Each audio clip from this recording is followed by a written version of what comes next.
It's like a rainy day on a beach in California. Your first love ends in heartbreak and no one warned you. It's a gospel church without the sound of glory.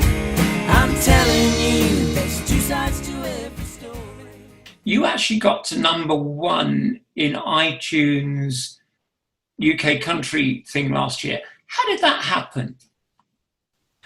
We're still asking ourselves that now. If we knew that, we'd have done it every time since, I think, as well. Fair comment. I think we'd started to sort of gain a bit of an audience at the sort of tail end of 2017, beginning of 2018.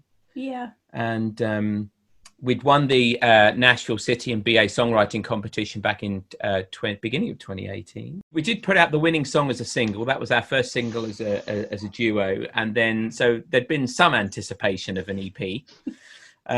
But yeah, we certainly weren't expecting that. No. How long had you been together before you did the song that got you to Nashville? Well, we've known each other over 20 years and we've done various musical projects over that time, but mainly other genres. Yeah, sure. But we've been working together doing country music since about 2016, I guess, haven't we? Yeah, we'd both written things for years together. And years and years, but just never together. And we'd started to do the Tennessee Twin thing for a while, and we'd always said, oh, we must write, and life just gets in the way, you know, and other regular cover gigs and all that kind of stuff. And we saw that competition come up and just thought, well, there's our excuse. It's perfect. There's a deadline. We've got to do something. Never thinking for a minute that we would win, but we would at least have one song, and that would be a kickoff and hopefully lead to more things. So, yeah, winning it was just totally out of the blue. It seems to me that you won the competition, you went to Nashville, you recorded an EP, which shot straight into the charts. You've won countless awards, I know, already, and you're up for another one this year, I believe. It all seems to have happened in about 2 or 3 years. Am I right? You are. When you put it like that, it makes me go, whoa. Yeah. We have done it pretty... I suppose the backbone of all the years of doing other gigs, maybe we've learned a lot of lessons along the way, so that's helped. But we've just been very lucky, I think. From a writing point of view and putting out our own music, yes, you're absolutely right. That's kind of what's happened, and no one is more shocked than us that we've got this far. Oh, very best of luck to you. Thank you. Our youngest keeps saying, "Are you famous?"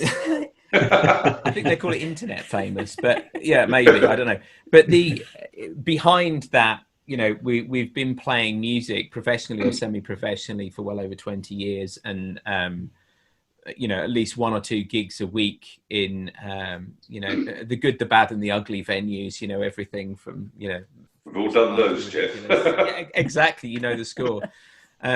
So I think that does, in terms of performing, it conditions a lot of responses in you, particularly when things aren't going well. Yeah, there's nothing we haven't dealt with at some point. Deep in the woods in the south of this land lived a girl with a dream who was hatching a plan. She bought a guitar and she wrote a few songs, and wherever she played, they would all sing along. She played on her tunes round the clubs and the bars, playing for drinks or the tips in her jar. When out of the dark came a sharply dressed man with the promise of fortune and fame in his hands. Come and sing with me about the heart that I'll wear on my sleeve. Come and sing with me, it's the reason that I live and breathe. No matter the voice, no matter the mood, no matter who's higher or lower than you, if your soul is in need of the sun or the moon, then drop all your worries and follow my tune.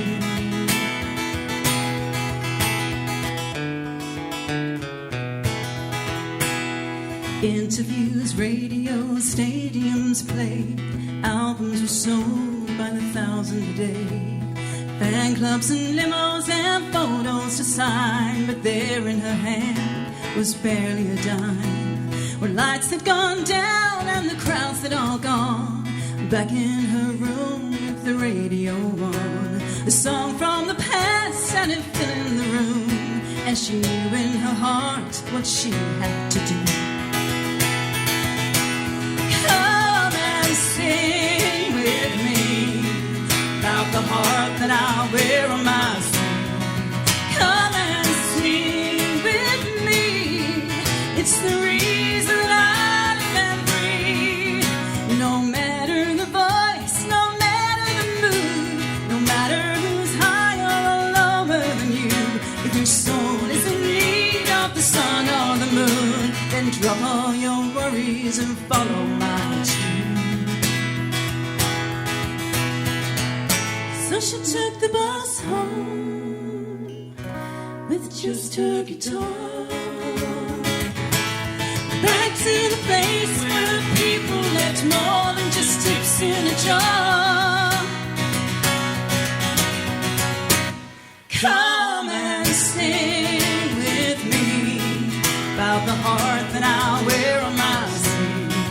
Come and sing with me, it's the reason that I live and breathe. No matter the voice, no matter the mood, no matter who's higher or lower than you, if your soul is in need of the sun or the moon, then drop all your worries and follow my tune. Come and sing with me about the heart that I wear on my sleeve. Come and sing with me, it's the reason that I live and breathe. No matter the voice, no matter the mood, no matter who's higher or lower than you, if your soul is in need of the sun or the moon, then drop all your worries and follow my tune. If your soul is in need of the sun or the moon, then drop all your worries and follow my tune.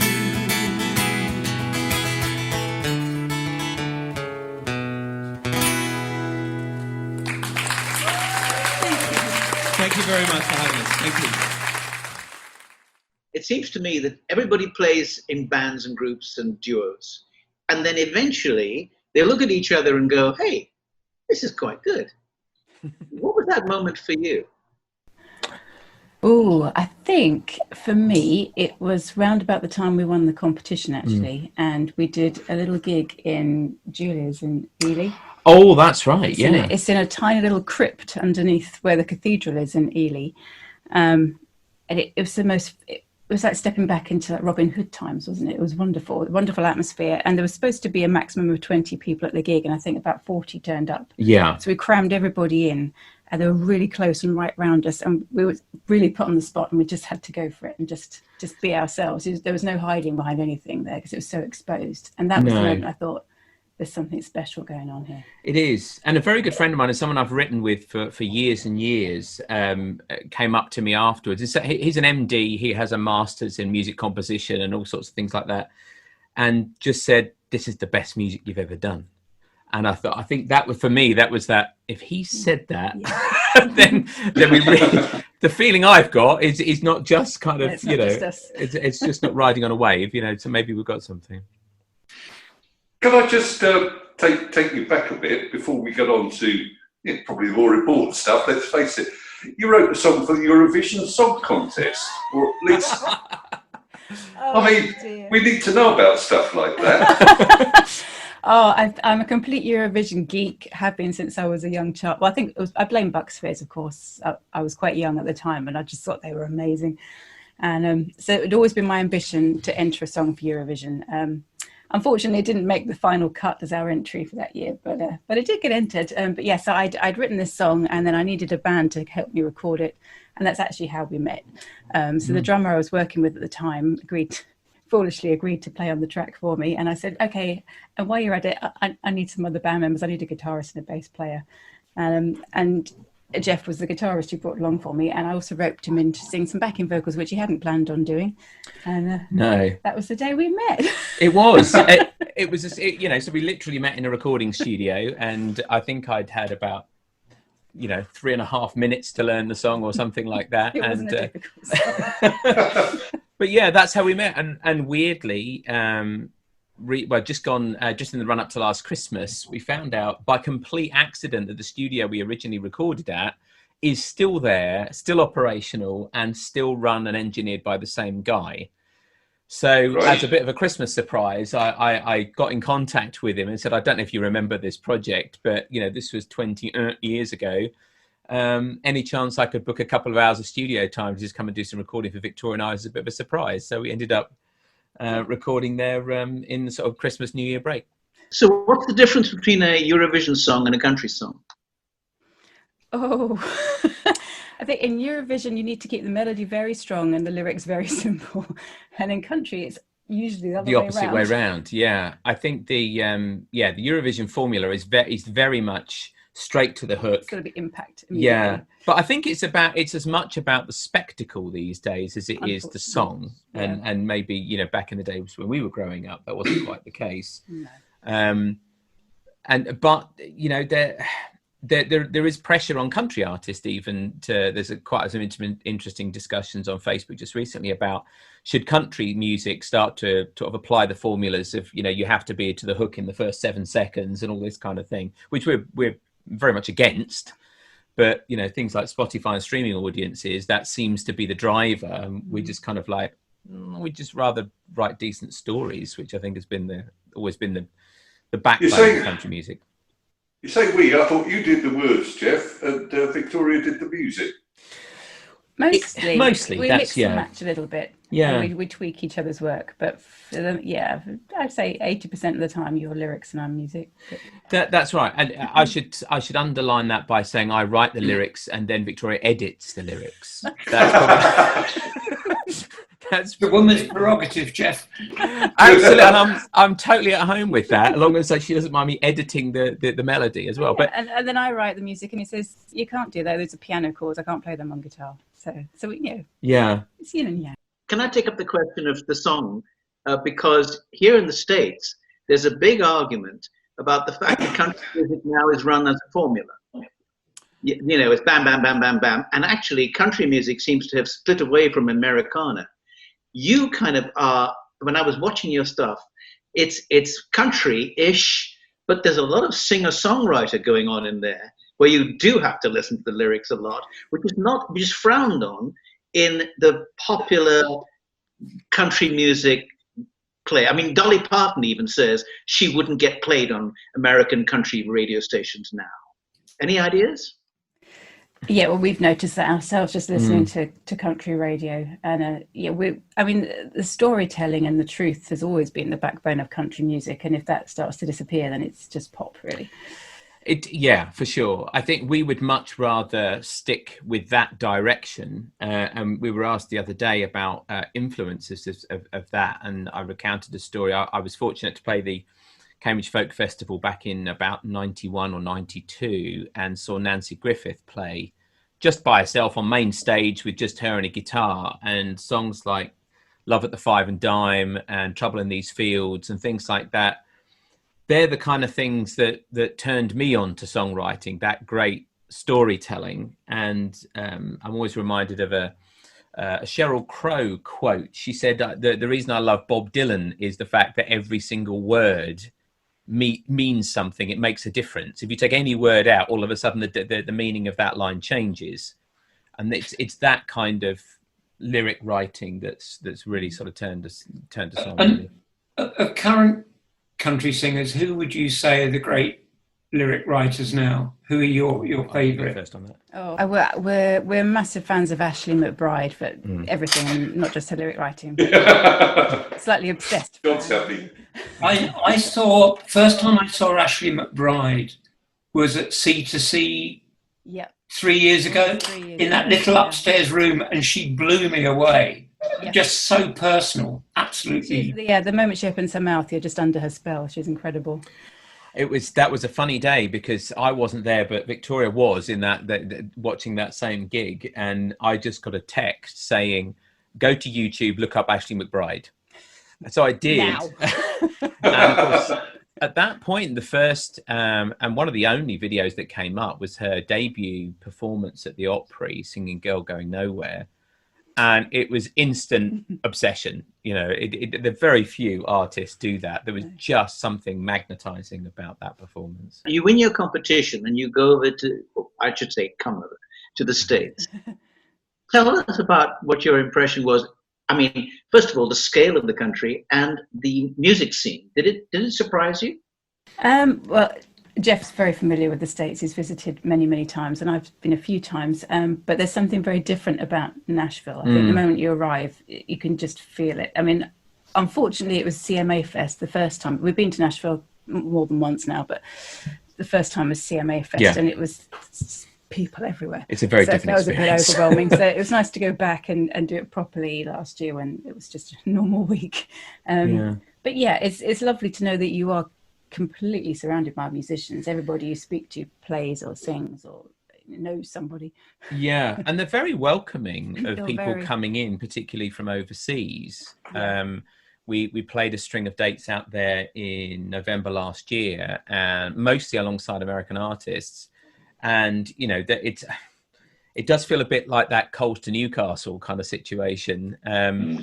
But actually, that was the opposite of what we got. And even in the run up to it and organising the gig, speaking to the promoters and the venue runners, venue managers, they were like straight away, "Yeah, we're interested. You know, we'll give you a spot." So that was Nashville as a town. I think has sort of fallen into two bits in as much as, you know, the traditional music writing, music producing side of Nashville is very much still there. But that's kind of propagated out a bit of the downtown, and now, you know, Broadway, they call it Nash Vegas. You know, it's a party town. It's you know, it's Blackpool, if you like. You know, there's a lot of stag do's and hen do's and people there for a good weekend. Why not? During the day, it's lovely. I absolutely love Broadway during the day, but at night, I can't stay too long. I have to move out of town a bit. Well, on a good weekend, you're going to queue to get into any bar on Broadway these days, which, you know, we'd much rather go and watch a couple of singer-songwriters and something in a bar slightly out of town. Yeah. You know, there's some just fabulous venues.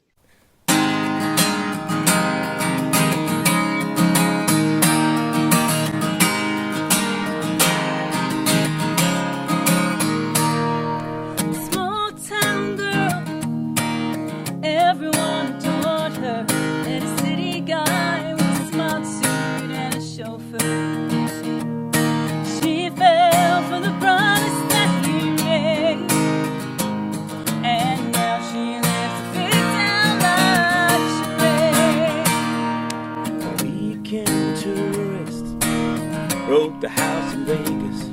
Every hand he played, his love was more contagious. He left town with a wallet full of gold. At least that's the story visitors get told. It's like a rainy day on a beach in California. First offense and heartbreak, no one wants you. It's a gospel church without the sound of glory. I'm telling you, there's two sides to every story. 10 years old, makes toast for his baby brother, hangs the washing out for their alcoholic mother. Missing school for the family he cares for. Neighbors think he's just a kid next door. It's like a rainy day on a beach in California. First offense and heartbreak and no one warns you. It's a gospel church without the sound of glory. I'm telling you, there's two sides to every story. Don't believe the news or every story are told. Just because it glitters, it ain't gold.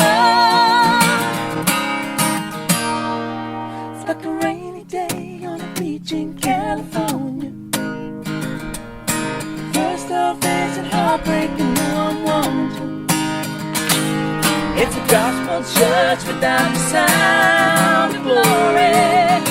I'm telling you, there's two sides to every story. I'm telling you, there's two sides to every story.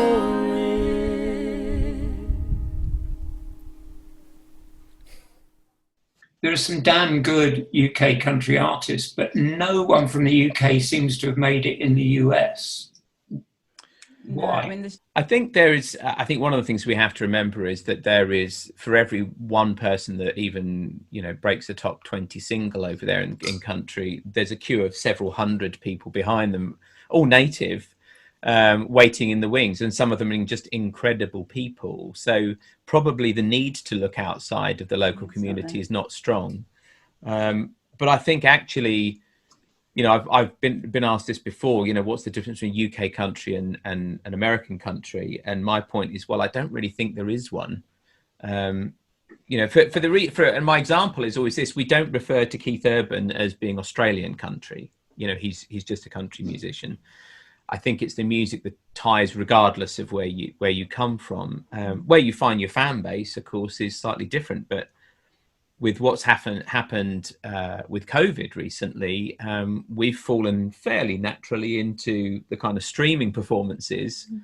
And all of a sudden, people are able to come and watch us play relatively live from all across the world. So some of our streams, we have friends out in the west coast of the US and Australia, New Zealand, Germany, Scandinavia, all sorts of places, which the chances of them seeing us play live, apart from our YouTube channel, for example, would be almost none. You've fallen into streaming. I would have said you're one of the more prolific streamers. If you think of the fact you're not even on your sofa. Where's the sofa? Well, that's an interesting. That's an interesting one. You mentioned the sofa, and for anybody who doesn't know that, which is probably most people, we started out middle of last year. It was about this time last year with this wacky idea that we would, because gigs are only live gigs, but even back then there were only so many you could do, and so far you could go and travel and do them. Why don't we just kind of record a song on our sofa every week on our phone and just stick it on YouTube, and then we'll jokingly call it the sofa sessions. And so we thought we'd do 3 or 4, and it sort of gathered a bit of momentum, and now it's become part of our weekly ritual. And every Friday morning we release one. We did our 1 year anniversary, so we did episode 52 live last Friday as we speak. And that is all from the sofa, but streaming we tend to do in here. I don't know quite why that happened. No, I don't. I think we just got bored with sitting on the sofa. You guys sound like, you're saying, oh yes, and then this happened, and then this happened. You had a plan, didn't you? I guess we're not super young, obviously. So we have been around and worked on music projects for all of our lives. So we know some of what works and what doesn't work. We genuinely like people and like finding out people's stories and who's connected to who and that sort of thing. And we try and be nice and easy to work with and friendly, and that seems to really help. But I think in the country scene particularly, there is a huge raft of people who aren't artists, who aren't what you'd call promoters specifically, but are just in there to help people on their way. People like the guys at Forever British Country, at Silverball Country, at Bells and Girls, and British Country Airplay, and there's a whole bunch of small organisations who do promotion. They put on events from time to time and bring people together and all in the background helping. So it's finding those people and doing the best you can, I think.